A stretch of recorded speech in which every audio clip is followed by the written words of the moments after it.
ಎಲ್ರಿಗೂ ನಮಸ್ಕಾರ ಮತ್ತು welcome to cinema ಕದರ್. Basit Joseph, ಕೆಲವರಿಗೆ ಇವರ ಹೆಸರು ಖಂಡಿತ ಗೊತ್ತಿರಲ್ಲ, ಆದರೆ ಇವರ ಎಷ್ಟೋ ಸಿನಿಮಾಗಳನ್ನ ನೋಡೇ ಇರ್ತೀರಾ.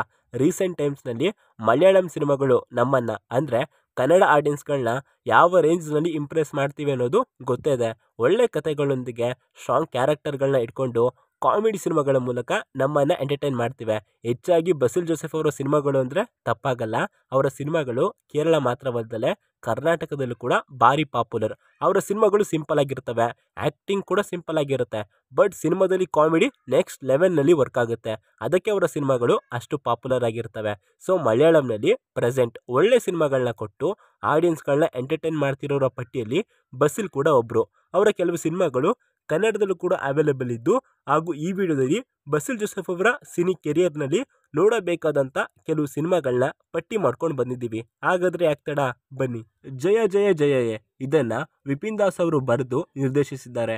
ಕಾಮಿಡಿ ಎಂಟರ್ಟೈನರ್ ಆಗಿರುವಂಥ ಈ ಸಿನಿಮಾ ಥಿಯೇಟರ್ನಲ್ಲಿ ಮಾತ್ರ ಅಲ್ಲ, OTTಯಲ್ಲೂ ಕೂಡ ಒಳ್ಳೆ ಸದ್ದು ಮಾಡ್ತು. ಹಾಗೂ ಸಿನಿಮಾದ ಮೂಲಕವೇ ಬಸಿಲ್ ಅವರಿಗೆ ಒಳ್ಳೆ ಇಮೇಜ್ ಬಂತು. ಸಿನಿಮಾದ ಸ್ಟೋರಿ ಏನಂದರೆ, ರಾಜೇಶ್ ಹಾಗೂ ಜಯ ಹೊಸದಾಗಿ ಮದುವೆ ಆಗಿರ್ತಾರೆ.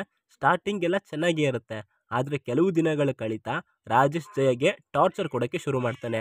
ನಾನು ಹೇಳಿದಾಗೆ ಕೇಳಬೇಕು, ನಾನು ಹೇಳಿದ್ದನ್ನೇ ಮಾಡಬೇಕು ಅನ್ನುವಂಥ ಬೇವರ್ನ ಹೊಂದಿರುವಂಥ ರಾಜೇಶ್ನ ಕಿರುಕುಳವನ್ನು ತಡೆದುಕೊಳ್ಳಲಾಗದೆ ಜಯ ರಾಜೇಶ್ನಿಂದ ಡಿವೋರ್ಸ್ನ ಪಡಿತಾಳೆ.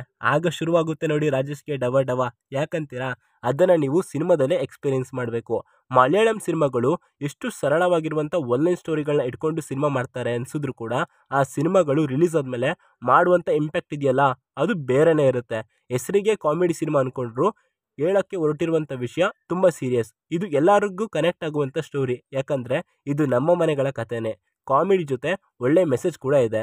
ಸಿನಿಮಾ ಸ್ಲೋ ಆಗಿ ರನ್ ಆದರೂ ಕೂಡ ಬಸಿಲ್ ಜೋಸೆಫ್ ಅವರ ಕಾಮಿಡಿ ಹಾಗೂ ಜಯ ಮತ್ತು ರಾಜೇಶ್ ಮಧ್ಯೆ ನಡೆಯುವಂಥ ಫೈಟ್ ಸೀನ್ಸ್ ಸಖತ್ತಾಗಿವೆ. ಈ ಸಿನಿಮಾಗೆ IMDbಯಲ್ಲಿ 7.7 ರೇಟಿಂಗ್ಸ್ ಇದೆ. ಸಿನಿಮಾ ಜಿಯೋ ಹಾಟ್ಸ್ಟಾರ್ನಲ್ಲಿ ಅವೈಲೇಬಲ್ ಇದೆ. ನಂಬರ್ 2, ಫಲಿಮಿ. ಬಸಿಲ್ ಅವರ ಸಿನಿಮಾ ಕೆರಿಯರ್ನಲ್ಲಿ ಇದೊಂದು ಫೀಲ್ ಗುಡ್ ಮೂವಿ ಅಂತ ಹೇಳ್ಬೋದು.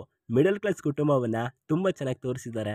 ಮನೆಯಲ್ಲಿ ಅಪ್ಪ ಅಮ್ಮ, ಅಣ್ಣ ತಮ್ಮ ಹಾಗೂ ತಾತ ಇವರುಗಳು ತಮ್ಮದೇ ಆದಂಥ ಲೋಕದಲ್ಲಿ ಕಳೆದು ಹೋಗಿದ್ದಾಗ ತಾತ ಕಾಶಿಗೆ ಹೋಗುವಂಥ ಪ್ಲ್ಯಾನ ಕೊಡ್ತಾರೆ. ಇವರು ಕಾಶಿಗೆ ಹೋಗೋ ಜರ್ನಿಯನ್ನು ಬೇಸಾಗಿ ಇಟ್ಕೊಂಡು ಮಾಡಿರುವಂಥ ಸಿನಿಮಾ ಫಿಲಿಮಿ. ಕ್ರೇಜಿಯಾಗಿದೆ. ಕೇಳೋಕ್ಕೆ ಸಿಂಪಲ್ ಅನಿಸಿದ್ರು ಕೂಡ ಸಿನಿಮಾದಲ್ಲಿ ತುಂಬ ಎಂಟರ್ಟೈನಿಂಗ್ ಆಗಿದೆ. ಸೆಕೆಂಡ್ ಹಾಫ್ ನಿಮಗೆ ಸ್ಲೋ ಅನಿಸಿದ್ರು ಓವರಾಲ್ ಸಿನಿಮಾ ಎಂಗೇಜಿಂಗ್ ಆಗಿದೆ. ಸಿನಿಮಾದ ಆಲ್ಮೋಸ್ಟ್ ಸೀನ್ಸ್ಗಳು ಟ್ರೈನಲ್ಲೇ ನಡೆಯುತ್ತೆ. ಕನ್ನಡ ಡಬ್ಬಿಂಗ್ ಕೂಡ ಚೆನ್ನಾಗಿದೆ, ಸಾಂಗ್ಸ್ಗಳು ಕೂಡ ಚೆನ್ನಾಗಿವೆ. ಸಿನಿಮಾದಲ್ಲಿರೋ ಎಮೋಷ್ನಲ್ ಸೀನ್ಸ್ಗಳು ವರ್ಕ್ ಆದರೂ ಕೂಡ ಅವುಗಳು ನಿಮ್ಮನ್ನು ಡಿಸ್ಟರ್ಬ್ ಮಾಡಲ್ಲ. ಒಂದೊಳ್ಳೆ ಫ್ಯಾಮಿಲಿ ಎಂಟರ್ಟೈನ್ಮೆಂಟ್ ಸಿನಿಮಾವನ್ನು ನೀವು ನೋಡಬೇಕು ಅಂದ್ಕೊಂಡಿದ್ರೆ ಫಿಲಿಮಿ ಈಸ್ ಎ ಬೆಸ್ಟ್ ಚಾಯ್ಸ್ ಅಂತ ಹೇಳ್ತೀನಿ. ಸಿನಿಮಾ ಜಿಯೋ ಹಾಟ್ಸ್ಟಾರ್ನಲ್ಲಿ ಅವೈಲೇಬಲ್ ಇದೆ. Number 3, Maranamass, directed by Shivaprasad. ಇದೊಂದು ಕಾಮಿಡಿ ಕ್ರೈಮ್ ಥ್ರಿಲ್ಲರ್ ಸಿನಿಮಾ. ಒಬ್ಬ ಸೈಕೋ ಕಿಲ್ಲರ್ ತಾತನನ್ನು ಕಿಡ್ನಾಪ್ ಮಾಡಿ ಸಾಯಿಸಾದ್ಮೇಲೆ ಬಾಯಿಗೆ ಬಾಳೆಹಣ್ಣಿಟ್ಟು ಬಾಡಿನ ಡಿಸ್ಪೋಸ್ ಮಾಡೋಕ್ಕೆ ಹೋಗುವಾಗ ಆಕ್ಸಿಡೆಂಟ್ಲಿ ತನ್ನ ಲವರ್ನ ಈ ಕ್ರೈಮಿಂದ ಕಾಪಾಡೋಕೆ ಬರುವಂಥ ಹೀರೋ ಪ್ರೊಟಗನಿಸ್ಟ್. ಒಂದು ರಾತ್ರಿಯಲ್ಲಿ ನಡೆಯೋ ಚೈನ್ ಆಫ್ ಈವೆಂಟ್ಸ್. ಈ ಸಿನಿಮಾದಲ್ಲಿ ಸಿಚುವೇಶನ್ಸ್ ಮತ್ತು ಕಾಮಿಡಿನ ತುಂಬ ಚೆನ್ನಾಗಿ ಎಕ್ಸ್ಪ್ಲೋರ್ ಮಾಡಿದ್ದಾರೆ. ಆಲ್ಸೋ ಬಸಿಲ್ ಅವರ ಕ್ಯಾರೆಕ್ಟರ್ ಕೂಡ ತುಂಬ ಫನ್ನಿಯಾಗಿದೆ. Not an engaging drama but decent crime thriller film. Kannada dubbing ಕೂಡ ಓಕೆ, ಪರವಾಗಿಲ್ಲ. ಸಿನಿಮಾ ಸೋನಿ ಲಿವ್ನಲ್ಲಿ ಅವೈಲೇಬಲ್ ಇದೆ. ನಂಬರ್ 4, ಅರವಿಂದ್ ಕೂಡ ಶಪ್ಪು. ಇದೊಂದು ಬ್ಲ್ಯಾಕ್ ಕಾಮಿಡಿ ಕ್ರೈಮ್ ಥ್ರಿಲ್ಲರ್ ಸಿನಿಮಾ. ಸಿನಿಮಾದ ಕತೆ ಏನಂದರೆ, ರೀಸೆಂಟಾಗಿ ಡ್ಯೂಟಿಗೆ ಜಾಯ್ನ್ ಆಗಿರುವಂಥ SI ಸಂತೋಷ್ಗೆ ಒಬ್ಬ ಬಾರ್ ಓನರ್ ಮರ್ಡರ್ ಆಗಿರುವಂಥ ಕೇಸನ್ನ ಹೇಗೆ ಸಾಲ್ವ್ ಮಾಡ್ತಾನೆ ಅನ್ನೋದೇ ಕತೆ. ಈ ಕೇಸ್ನಲ್ಲಿ ಒಟ್ಟು 6 ಜನ ಐ ವಿಟ್ನೆಸ್ ಇರ್ತಾರೆ. ಅದರಲ್ಲೇ ಒಬ್ಬ ಕೊಲೆಗಾರ ಕೂಡ ಇರ್ತಾನೆ. ಫಸ್ಟ್ ಹಾಫ್ ಪೂರ್ತಿ ಪೊಲೀಸ್ ಪಾಯಿಂಟ್ ಆಫ್ ವ್ಯೂನಿಂದ ತೋರಿಸಿದ್ರೆ, ಸೆಕೆಂಡ್ ಹಾಫ್ ನಮಗೆ ಗೊತ್ತಿರೋ ಡೀಟೇಲ್ಸ್ನಿಂದ ಪ್ರೊಟಗನಿಸ್ಟ್ ಎಕ್ಸ್ಪ್ಲೋರ್ ಮಾಡ್ತಾರೆ. ಕ್ಲೈಮ್ಯಾಕ್ಸ್ ಅಷ್ಟೊಂದು ಹೈಲೈಟ್ ಇಲ್ಲ ಅನಿಸಿದ್ರು ಕೂಡ ನಾನ್ ಲೈನ್ಲೆಸ್ ಸ್ಕ್ರೀನ್ ಪ್ಲೇ ಮಾತ್ರ ತುಂಬ ಎಂಗೇಜಿಂಗ್ ಆಗಿದೆ. ಕನ್ನಡ ವರ್ಷನ್ ಕೂಡ ಅವೈಲೇಬಲ್ ಇದೆ. ಕನ್ನಡ ಡಬ್ಬಿಂಗ್ ಕೂಡ ಚೆನ್ನಾಗಿದೆ. ಸೋನಿ ಲಿವ್ನಲ್ಲಿ ಅವೈಲೇಬಲ್ ಇದೆ. Number 5, Ponman, drama thriller. ಇದು ತುಂಬ ಚಿಕ್ಕ ಸ್ಟೋರಿ ಇದು, ಬಟ್ ಎಫೆಕ್ಟಿವ್ ಆಗಿದೆ. ಸ್ಟೋರಿ ಏನು ಗೊತ್ತಾ? ಅಜಯ್ ಒಬ್ಬ ಗೋಲ್ಡ್ ಏಜೆಂಟ್. ಅದರಿಂದ ಸ್ಟೆಫಿ ಅನ್ನುವಂಥರ ಮದುವೆಗೆ ಜ್ಯುವೆಲರಿನ ರೆಂಟ್ ಆಗಿ ಕೊಡ್ತಾನೆ. ಲೆಕ್ಕದ ಪ್ರಕಾರ ಅವರು ಮದುವೆ ಆದಮೇಲೆ ಗೋಲ್ಡನ್ನು ವಾಪಸ್ ಕೊಡಬೇಕು. ಅದರಲ್ಲಿ ಟ್ವಿಸ್ಟ್ ಏನು ಗೊತ್ತಾ? ಅವರು ಗೋಲ್ಡನ್ನು ವಾಪಸ್ ಕೊಡೋದಕ್ಕೆ ಮುಂದಾಗೋದಿಲ್ಲ. ಹೀಗಿರುವಾಗ ಅಜಯ್ ಅವರಿಂದ ಗೋಲ್ಡನ್ನು ಹೇಗೆ ವಾಪಸ್ ಪಡಿತಾನೆ ಅನ್ನೋದನ್ನು ನೀವು ಸಿನಿಮಾದಲ್ಲೇ ನೋಡಬೇಕು. ಸ್ಟೋರಿ ಎಷ್ಟು ಸಿಂಪಲ್ ಆಗಿದೆ ಅಲ್ವಾ? ಬಟ್ ರಿಯಲ್ ಲೈಫ್ನಲ್ಲಿ ನಡೆಯುವಂಥ ಇನ್ಸಿಡೆಂಟ್ ಹಾಗೆ ಕ್ಯಾರೆಕ್ಟರ್ ಕೂಡ ರಿಯಲ್ ಲೈಫ್ನಲ್ಲಿ ಇರೋ ಹಾಗೆ ತುಂಬ ಇಂಟ್ರೆಸ್ಟಿಂಗ್ ಆಗಿ ಸೆಟ್ ಮಾಡಿದ್ದಾರೆ. ಅಜಯ್ ಗೋಲ್ಡ್ನ ಹೇಗೆ ವಾಪಸ್ ಪಡಿತಾನೆ ಅನ್ನೋದಕ್ಕೆ ಯಾವುದೇ ದೊಡ್ಡ ಫೈಟ್ಗಳು ಅಥವಾ ಎಮೋಷನಲ್ಸ್ಗಳನ್ನ ಇಕ್ಕಿಲ್ಲ. ಅದಕ್ಕೆ ಇದು ತುಂಬ ಫ್ರೆಶ್ನೆಸ್ ಫೀಲ್ ಕೊಡುತ್ತೆ. ಆ್ಯಂಡ್ ಆಲ್ಸೋ ಬಸಿಲ್ ಜೋಸೆಫ್ ಅವರ ಪರ್ಫಾರ್ಮೆನ್ಸ್ ನೆಕ್ಸ್ಟ್ ಲೆವೆಲ್ಲು. ಸಿನಿಮಾ ಎಲ್ಲೂ ಕೂಡ ನಿಮ್ಮನ್ನು ಬೋರ್ ಮಾಡಲ್ಲ. ಆ್ಯಕ್ಚುಲಿ ನರೇಷನ್ನೇ ತುಂಬ ಸ್ಲೋ ಆಗಿದೆ ಅನಿಸುತ್ತು. ಕನ್ನಡ ಡಬ್ಬಿಂಗ್ ಕೂಡ ಚೆನ್ನಾಗಿದೆ. ಸೊ ಸಿನಿಮಾನ ನೀವು ನೋಡಲೇಬೇಕು ಅಂದ್ಕೊಂಡ್ರೆ ಜಿಯೋ ಹಾಟ್‌ಸ್ಟಾರ್‌ನಲ್ಲಿ ಕನ್ನಡ ವರ್ಷನ್ ಅವೈಲೇಬಲ್ ಇದೆ. ನಂಬರ್ 6 ಸೂಕ್ಷ್ಮದರ್ಶಿನಿ. ಪರ್ಸ್ನಲಿ ಈ ಸಿನಿಮಾ ನಂಗೆ ಸಖತ್ ಇಷ್ಟ ಗುರು. ಬಸಿಲ್ ಅವ್ರನ್ನ ರೆಗ್ಯುಲರ್ ಆಗಿ ನಾವು ಕಾಮಿಡಿ ಸಿನಿಮಾಗಳಲ್ಲೇ ನೋಡ್ತಾ ಇರ್ತೀವಿ. ಆದರೆ ಈ ಸಿನಿಮಾದಲ್ಲಿ ಸೀರಿಯಸ್ ರೋಲ್ನಲ್ಲಿ ಕಾಣಿಸ್ಕೊಂಡಿದ್ದಾರೆ. ಬಟ್ ಸ್ಟಿಲ್ ಇಲ್ಲೂ ಕೂಡ ಅಲ್ಲಲ್ಲಿ ಕಾಮಿಡಿ ಅನ್ನೋದು ಇದೆ. ಸ್ಟೋರಿ ಏನಂದರೆ, ಪ್ರಿಯಾ ಹೌಸ್ ವೈಫ್, ಅವಳಿಗೆ ಪಕ್ಕದ ಮನೆಯಲ್ಲಿ ಏನು ನಡೀತಾ ಇರಬಹುದು ಅನ್ನುವಂಥದ್ದನ್ನು ತಿಳ್ಕೊಳ್ಳುವಂಥ ಕ್ಯೂರಿಯಾಸಿಟಿ ಜಾಸ್ತಿ. ಹೀಗಿರುವಾಗ ಅಲ್ಲಿ ಇದ್ದಂಥ ಮನೆಗೆ ಒಂದು ಫ್ಯಾಮಿಲಿ ಬಂದಾಗ ಅವರು ಏನೋ ಕ್ರೈಮ್ ಮಾಡ್ತಾ ಇದ್ದಾರೆ ಅನ್ನುವಂಥ ಡೌಟ್ ಪ್ರಿಯಾಗೆ ಬಂದಾಗ ಅವರು ಮಾಡ್ತಾ ಇರೋದೇನೋ ಅನ್ನೋದನ್ನು ಕಂಡುಹಿಡಿಯೋದಕ್ಕೆ ಪ್ರಿಯಾ ಡಿಸೈಡ್ ಮಾಡ್ತಾಳೆ. ಆಗ ಅವಳಿಗೆ ಶಾಕಿಂಗ್ ವಿಷಯಗಳು ತಿಳಿಯುತ್ತಾ ಹೋಗ್ತವೆ. ಅಷ್ಟಕ್ಕೂ ಆ ಶಾಕಿಂಗ್ ವಿಷಯಗಳು ಏನು ಅನ್ನೋದನ್ನು ನೀವು ಸಿನಿಮಾದಲ್ಲೇ ನೋಡಬೇಕು.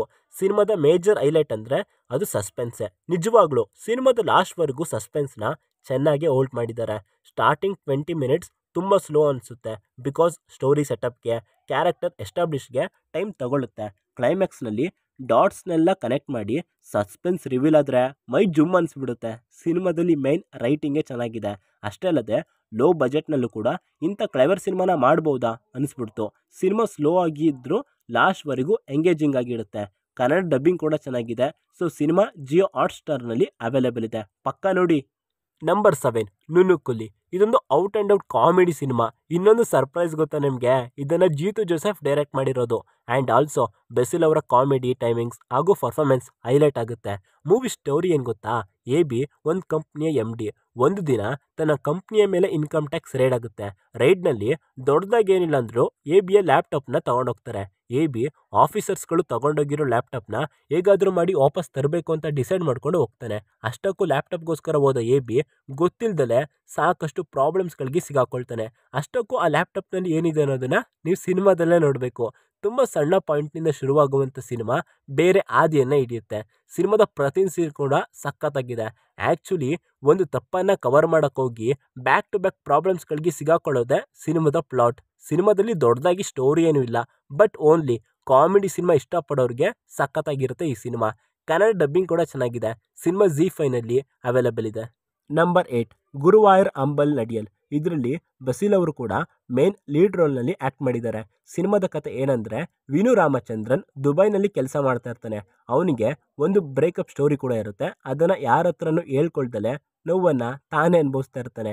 ಇಂಥ ಸಮಯದಲ್ಲೇ ನಮ್ಮವನಿಗೆ ಅಂಜಲಿ ಅನ್ನುವಂಥ ಹುಡುಗಿ ಜೊತೆ ಮದುವೆ ಫಿಕ್ಸ್ ಆಗುತ್ತೆ. ಆದರೆ ನಮ್ಮವನು ಅಂಜಲಿಗಿಂತ ಅವರ ಅಣ್ಣ ಆನಂದನಿಗೆ ತುಂಬ ಕ್ಲೋಸ್ ಆಗ್ತಾನೆ. ಒಂದು ದಿನ ವಿನು ದುಬೈನಿಂದ ಬರ್ತಾನೆ. ಬಂದಾಗ ಅವನಿಗೆ ಒಂದು ಶಾಕಿಂಗ್ ವಿಷಯ ಗೊತ್ತಾಗುತ್ತೆ. ಅಷ್ಟಕ್ಕೂ ಆ ಶಾಕಿಂಗ್ ವಿಷಯ ಏನು ಅಂತ ನೀವು ಸಿನಿಮಾ ನೋಡಿ ತಿಳ್ಕೊಳ್ಬೇಕು. Very simple story line, but comedy major highlight. Especially Basil Joseph ಮತ್ತು ಪೃಥ್ವಿರಾಜ್ ಸುಕುಮಾರನ್ ಅವರ ಕಾಮಿಡಿ ನೆಕ್ಸ್ಟ್ ಲೆವೆಲ್ನಲ್ಲಿದೆ. ಇಬ್ಬರ ನಡುವೆ ಇರುವಂಥ ಸೀನ್ಸ್ಗಳು ಕೂಡ ಒಳ್ಳೆ ಮಜಾ ಕೊಡುತ್ತೆ. ಇಲ್ಲೂ ಕೂಡ ಬಸಿಲ್ ಅವರ ಕಾಮಿಡಿ ಟೈಮಿಂಗ್, ಪರ್ಫಾರ್ಮೆನ್ಸ್, ಎಕ್ಸ್ಪ್ರೆಷನ್ ಸಖತ್ತಾಗಿದೆ. ಸೆಕೆಂಡ್ ಥಾಟ್ಸ್ ಇಲ್ದಲೇ ಸಿನಿಮಾ ನೋಡಿ. ಕನ್ನಡದಲ್ಲೂ ಕೂಡ ಅವೈಲೇಬಲ್ ಇದೆ ಜಿಯೋ ಹಾಟ್‌ಸ್ಟಾರ್‌ನಲ್ಲಿ. ಸೊ ಇದಿಷ್ಟು ಸಿನಿಮಾಗಳು ಬಸಿಲ್ ಅವರ ಸಿನಿ ಕೆರಿಯರ್ನಲ್ಲಿ ಸಖತ್ ಪಾಪ್ಯುಲರ್ ಆಗಿರುವಂಥ ಸಿನಿಮಾಗಳು. ಇವುಗಳಲ್ಲಿ ನೀವು ಎಷ್ಟು ಸಿನಿಮಾಗಳನ್ನ ನೋಡಿದ್ದೀರಾ ಹಾಗೂ ನಿಮಗೂ ಯಾವ ಬೇರೆ ಸಿನಿಮಾ ಇಷ್ಟ ಆಯಿತು ಅನ್ನೋದನ್ನು ಕಮೆಂಟ್ ಮಾಡಿ. ಮತ್ತೊಂದು ವಿಡಿಯೋದಲ್ಲಿ ಸಿಗೋಣ. Signing off, Shashi.